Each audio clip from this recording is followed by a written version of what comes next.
Doctor, female doctor there, she thought it was meningitis. Thought maybe she had spinal meningitis, and they wanted to do a spinal tap, and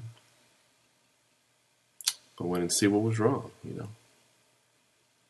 So I told him, yeah, do whatever you got to do. You got to find out what's wrong with her. Thought she'd been having a stroke. She wasn't showing any signs of a stroke. She still had, she was starting to develop, still the issue with her leg, was getting worse. Still movable. They didn't see any signs of a stroke. The spinal tap, however, revealed that she had cancer cells running rampant in her spinal fluid. So they wanted to do an immediate spinal chemotherapy. So got her set and prepped for that, and she actually didn't really do that right away. Actually, they weren't really sure what they were going to do. I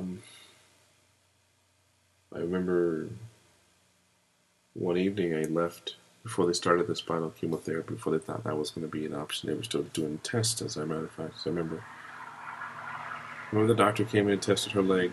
Left leg was getting weaker and weaker, and the right leg was still strong. Right hand, left hand still strong. She's able to move around, but lots of pain in her hip, lower back pain.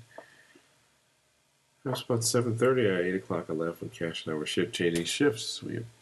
Cash would come in when she got in from work, and she'd stay with her till like 10, 11, 12, and she would go home and get ready for work too for the next day. And I remember I came in the following morning about I dropped the kids off about 7:45, 8 o'clock, and she couldn't move her left leg at all.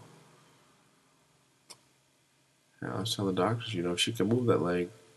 You saw it, you tested it last night, and I come in today and she can't move it. Throughout the course of that day, hands are getting weaker, left again, and came the next day, she couldn't move her right leg. Telling the doctors, you need to do something. I'm losing limbs here, left and right. At that time too, she had lost her hearing in both ears, and we're writing on tablets to her, trying to communicate with her. And I tell doctors, when I want to come in here, she can't communicate with us, and she, involuntary function stopped working as well. We need to do something. Came in another day, doctors were like, okay, we're thinking about doing. Her right hand had stopped moving. Right hand, right arm. So now she's both legs, right arm, and her left hand started to tingle and grow weaker. So they decided to do an immediate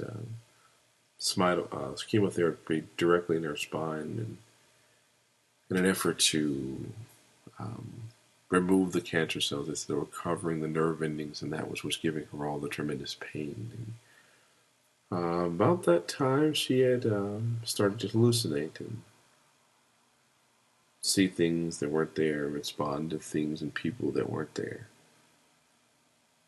And